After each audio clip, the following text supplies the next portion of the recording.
Jadi setahun yang lalu tuh aku ketemu lah sama teman-teman di Lembang gitu ya. Terus ngobrol-ngobrol segala macam. Terus beliau tuh nanya,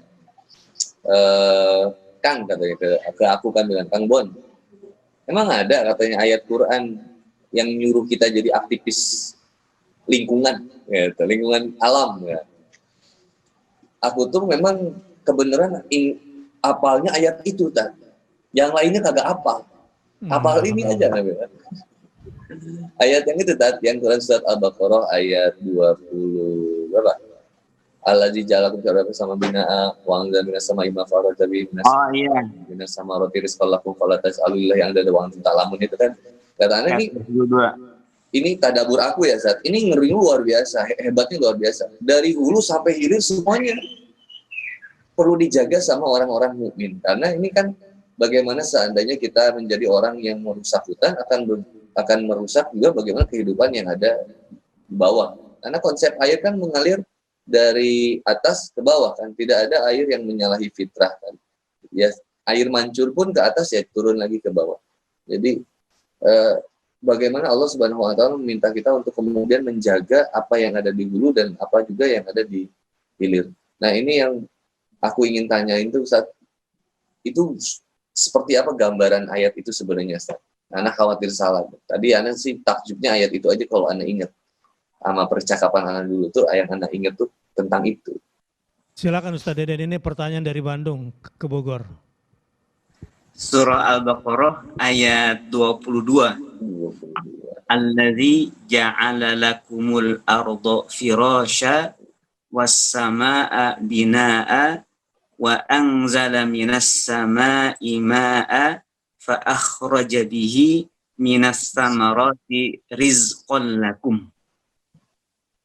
Allah Subhanahu wa taala yang di situ seluruh manusia diperintahkan untuk menyembahnya, karena ayat sebelumnya ya ayyuhan nasu'budu rabbakumul ladzi khalaqakum walladzina min qablikum la'allakum tattaqun.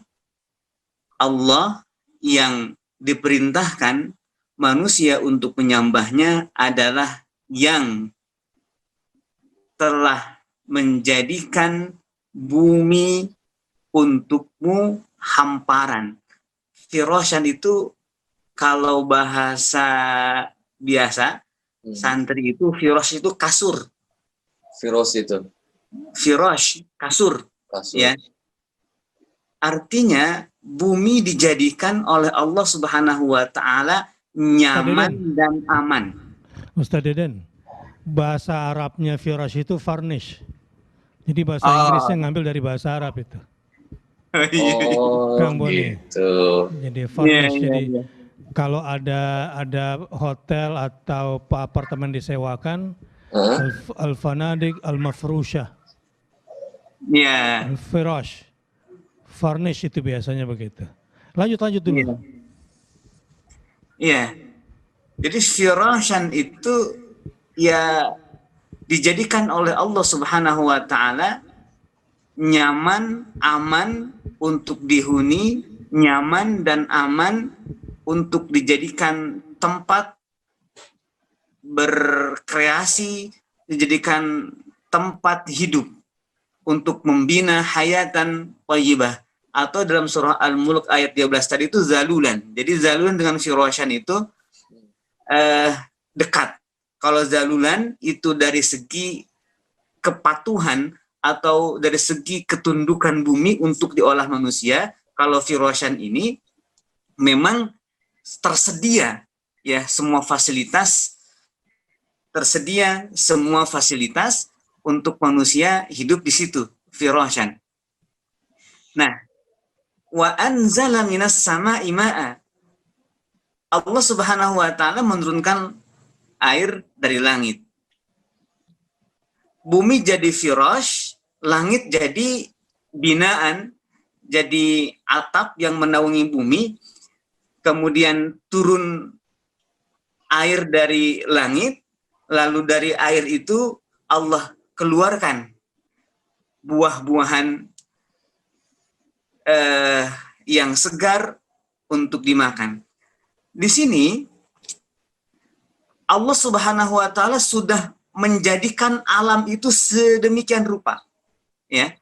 Sudah menjadikan bumi ini sedemikian rupa, berikut langitnya.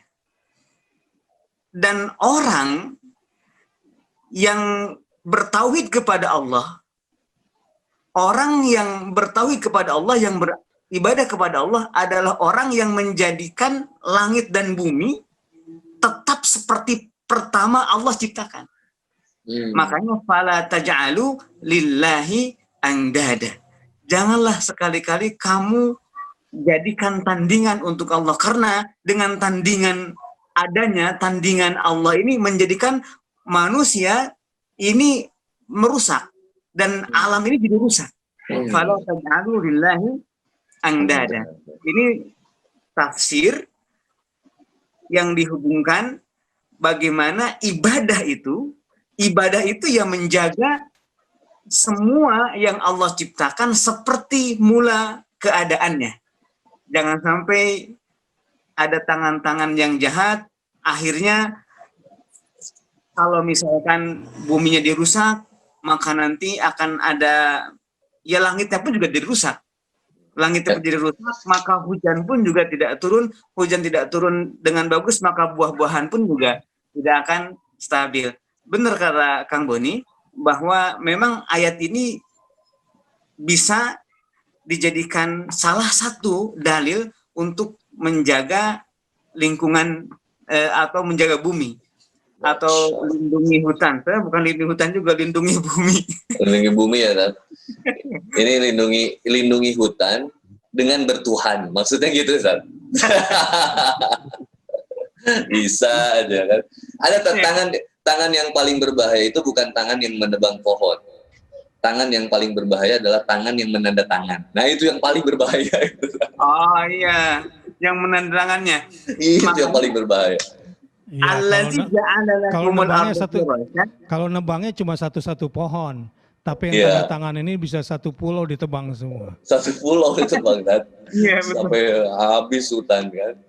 Insya Allah. Ya. Justru ya, kalau Allah melakukan hal seperti itu, maka manusia mestinya harus melakukan itu. Allah kan menanam pohon, maka manusia pun juga harus tahrusun, afara'aitum ma tahrusun, harus juga menanam. Jadi bukannya malah kemudian merusak yang sudah Allah tumbuhkan untuk bumi itu seperti itu. Justru malah menjaganya, kita merawatnya dan menanam. Yang kemudian kalau ada yang rusak di situ, baru kalau sudah bisa menjaga bumi seperti itu, memperlakukan bumi seperti itu, juga menjaga langitnya, menjaga lautnya, juga menjaga hujannya, maka itulah orang yang u'budu rabbakum. Orang yang bisa, yang benar-benar telah menerima perintah menyembah Allah Subhanahu wa taala. Cakep. Jelas Kang Boni ya. Keren.